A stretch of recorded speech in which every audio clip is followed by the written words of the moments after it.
The change, transition, the transformation, it's not just about the thing that's changing. What you're really wanting is to feel differently, to experience something different, chase things because we think when we get there we're going to feel a certain way. It is the process that we go through on the way to the thing that actually gets us the feeling that we want.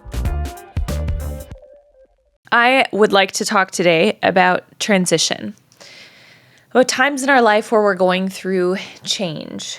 And that could be in any facet of your life. And I am, of course, as you know, it's no surprise, have been going through what I would describe really as like a rebirth again. It's like every 7 years, I have a huge career shift, or I've had a relationship shift, or I've had a move from my house. And over the last 8 months, every major facet of my life has shifted. And so it's no surprise that I've been reflecting on the process of transition and change, the process of transformation. This can show up in really micro ways for us and small changes that are happening in our life. It can be maybe you fine-tuning your fitness or your nutrition or meditation or your spiritual beliefs. We're also seeing this on a really large scale in our society right now. We're going through a huge transition with our presidential changeover, no matter if you feel excited about it or not. It's causing a lot of unease in people, unknown. And so we can see this on major scales, we can see this in nature, and we can see this in our personal lives. And it might see some of these, I'm going to call them symptoms, but signs that people that you're close to are going through a major transition. If we don't know what those phases of change, transition, transformation look like, it can be pretty confusing. So my hope today, I'm going to provide you with these 7 phases of transformation, is that you can reflect back on times in your life and what that process has been like, and potentially where you're at right now in some of the bigger things in your life and maybe some of the smaller things in your life. So when we look at transformation, we can start with, like a typical starting place, which is called like a normal flow. It's where everything feels pretty stable and it's moving along. And if that's you, I don't know how you got there. So I'm like, has my life ever been? It has, but it feels like there's usually something kind of moving and undulating and evolving, right? But first stage is normal flow. Life is peachy. We got stable teams, stable systems, reliable relationships, reliable career. Everything is just clipping along well. And stage 2 is where disruption happens. Sometimes disruption is our choice and sometimes it's not. But whether it's welcome or not, it's challenging no matter what. So disruption is when the shit hits the fan. And this stage can be very triggering and in some ways really positive. It can trigger reorganization in your industry or maybe in your work. It can trigger growth. It also can be triggered by things like illness, death, breakup, marriage.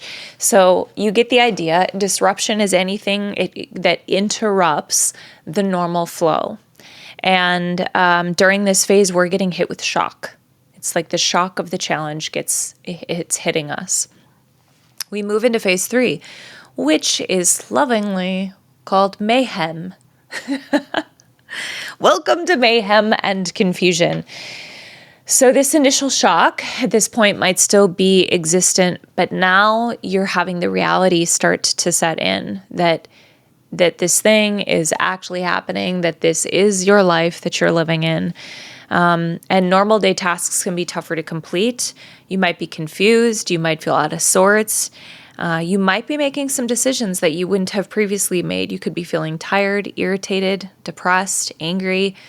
So the sort of how this phase manifests can look very similar to depression. And there might be depression associated with it too. During this phase, it's also very common that you would be running from pain. You're running from the pain of disruption at this point often. Not everybody, but most people do. You can do it with healthy, quote unquote, healthy ways or unhealthy ways. So that might be running to work or people or the gym or alcohol or love or sex or anything that distracts you from working through the challenge.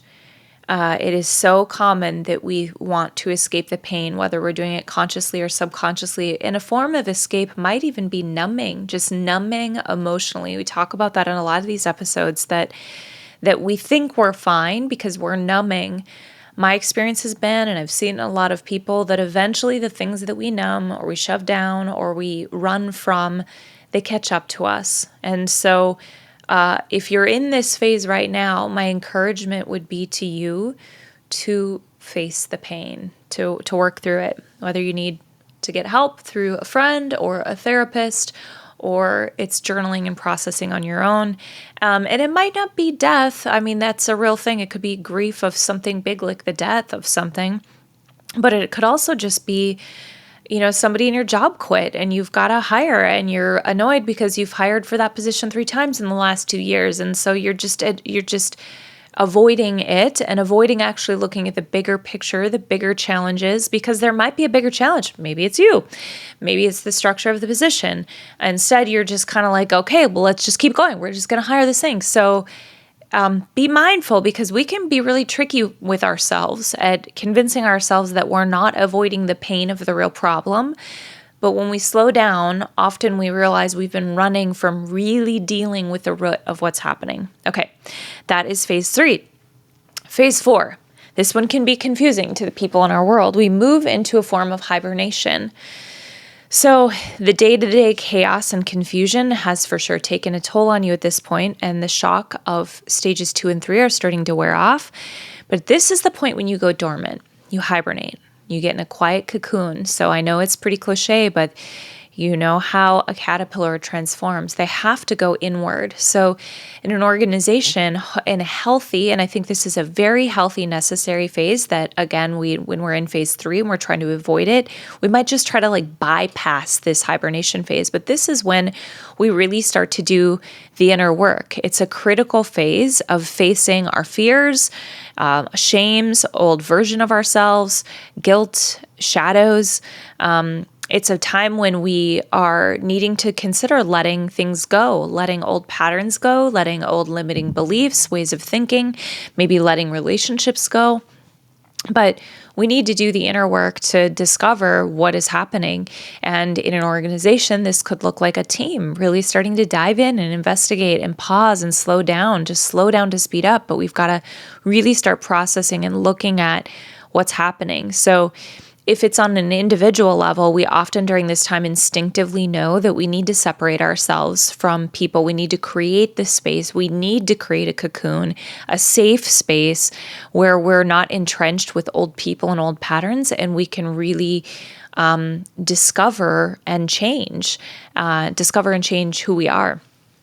So this is a point when you're coming to terms with reality, and you will probably start to feel peace.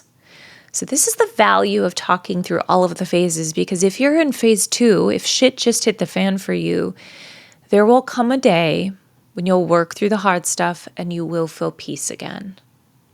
This is the hibernation phase, is when you start to exhale and realize there's a light at the end of this tunnel. There really is. This is where the healing begins. This phase in the process is where the healing begins. So then we move into phase 5, which is called self-sourcing. And it's during this time that you realize that the only way that you're really going to come out on the other side of this is knowing that you are the source of the answers that you need.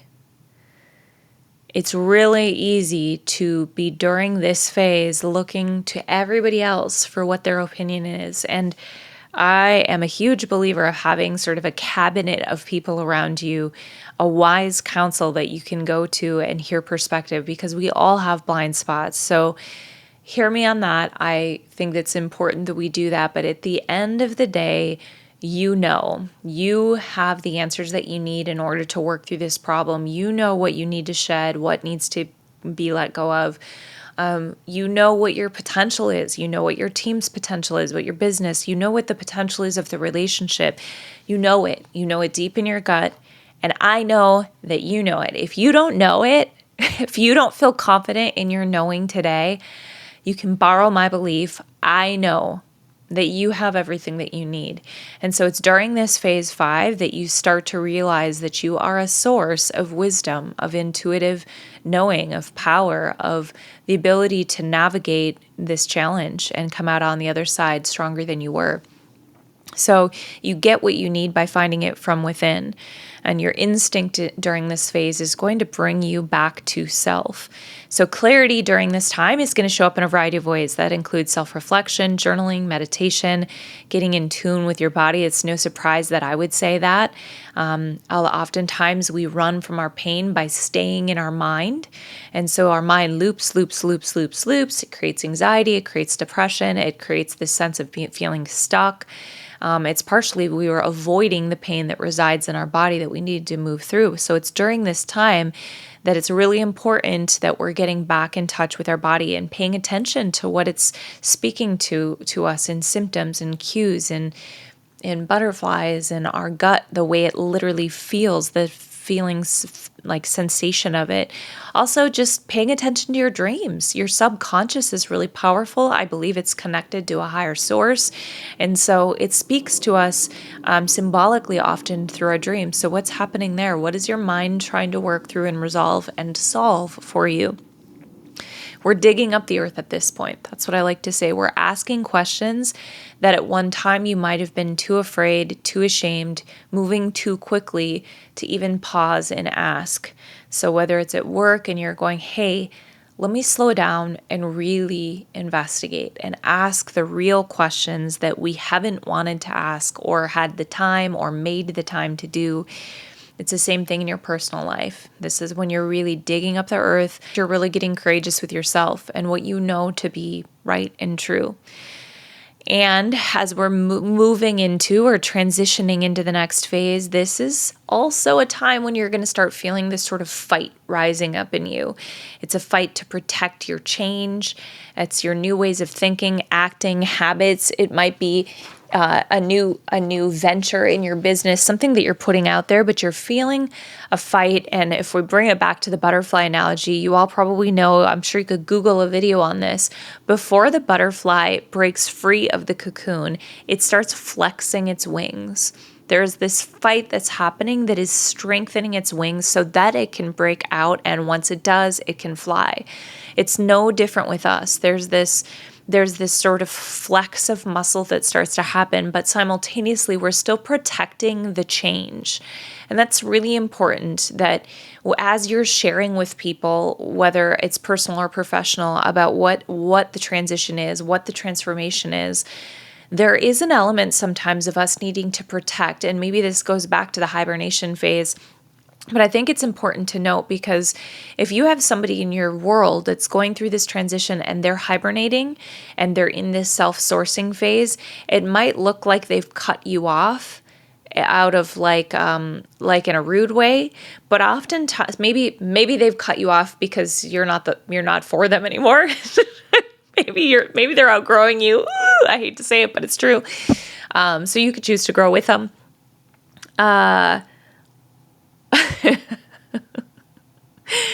But also they might just be protecting their change, because when you've got sort of an embryonic idea or something that is just starting to come to light, it's pretty scary to just hold that out in the open and expect it to stay safe.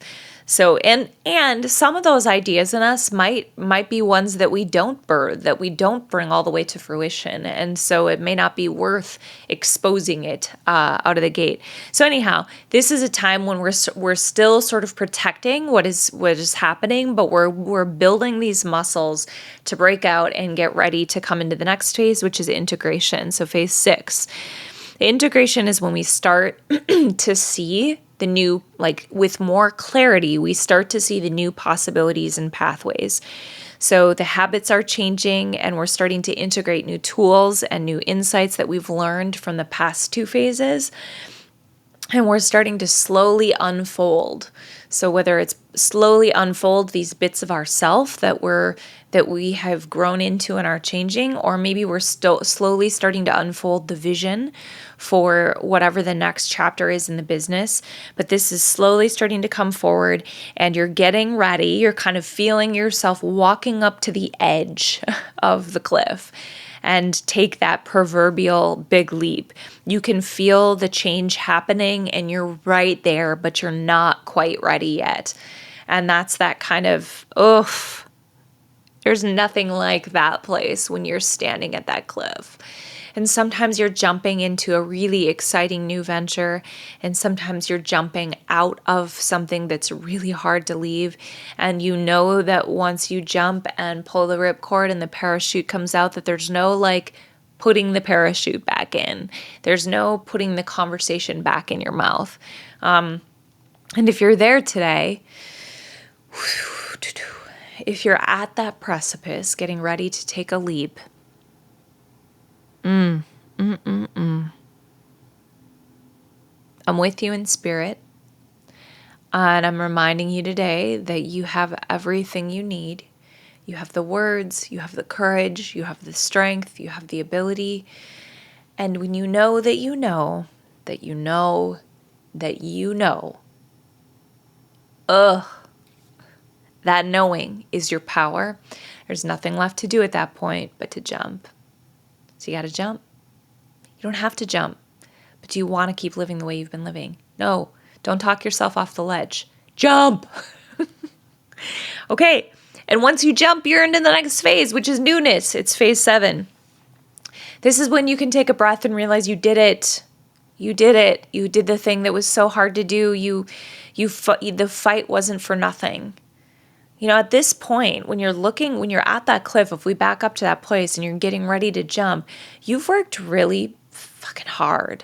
You've dug up the earth. You've done a lot of internal work. You've had really tough conversations with yourself, with other people. You're at that precipice right now, and all you have left to do is make that one big final decision and know that on the other side of that is newness. It is newness. It is something different and more powerful that has been begging to be birthed within you. So when you take that leap, when you break out of the cocoon, you can look back and realize you did it. You've come through the fire. You came out on the other side, and you have a new outlook on life. In a very practical way, you'll see some people, they might start to dress different. They might start to sound different than they did in the past. You know that it's possible to become someone new.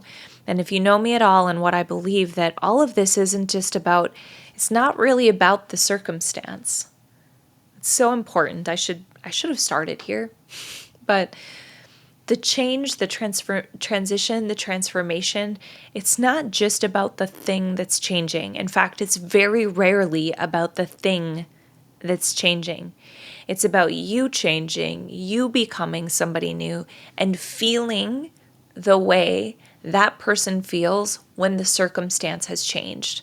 What you're really wanting is to feel differently, to experience something different. And so the circumstance is going to allow for a different feeling or a different way of being. We often think we're chasing things, or we chase things because we think when we get there, we're going to feel a certain way. And sometimes it is the process that we go through on the way to the thing that actually gets us the feeling that we want. Because we've got to become somebody new. We've got to become somebody stronger if we're going to be the kind of person who takes the risk and does the inner work and realizes our opportunities to sharpen and to soften and all of the things. So that's what it's about. Now, I have for you, I love a good book quote. I love a great book. I'm reading like 10 at a time. In fact, I have a problem. I keep ordering books and I can't read them fast enough. So I've got a few quotes for you today. And if any one of them strikes you, I've found it to be really helpful to me to like take these quotes, and if there's one that stands out, put it on a Post-it on my mirror, or put it on my dashboard in the car, or turn it into a photo and screenshot it and put it on the backdrop or what's it called, screensaver of the phone. because those things remind me of why I'm doing what I'm doing and where I'm heading and what the truths are. So here are a few quotes for you around transition, transformation, and change. Nature does not hurry, yet everything is accomplished. That's Lao Tzu. I think that's how you say his last name. TSU. Nature does not hurry, yet everything is accomplished. And that speaks to me to that period of waiting, of hibernation, when we don't have clarity around what's next, that it's so tempting to try to hurry up and change. But the real opportunity is to hurry up and wait. Wait in the change, wait in the transformation. There's a lot happening that we can't control, that we can't muscle through. But to understand that nature has a very beautiful, natural way of evolving, of having these old things die and new things be born. So we don't need to hurry it up. We need to allow it to happen the way that it's supposed to happen. Anis Nin, and the day came when the risk to remain tied in the bud was more painful than the risk it took to blossom. That was my North Star during the biggest times of transformation of my life, because it was so tempting to remain where I was, to stay that person, to stay in those circumstances. But I started to feel the truth of the pain, that the risk to stay, the risk to be tied in the bud, was more painful. It really was. It was more painful than the risk that it took to blossom and to become. This one's from Clarissa Pinkola Estes from the book Women Who Run with the Wolves. It's a little bit longer. Story time with Jen. Here we go. This is our meditation practice as women, calling back the dead and dismembered aspects of ourselves, calling back the dead and dismembered aspects of life itself. The one who recreates from that which has died is always a double-sided archetype. The creation mother is always also the death mother, and vice versa. Because of this dual nature, or double tasking, the great work before us is to learn to understand what around and about us and what within us must live and what must die. Our work is to apprehend the timing of both, to allow what must die to die and what must live to live. I love this quote, you guys. I love it so much. Our work is to apprehend the timing of both, to allow what must die to die and what must live to live.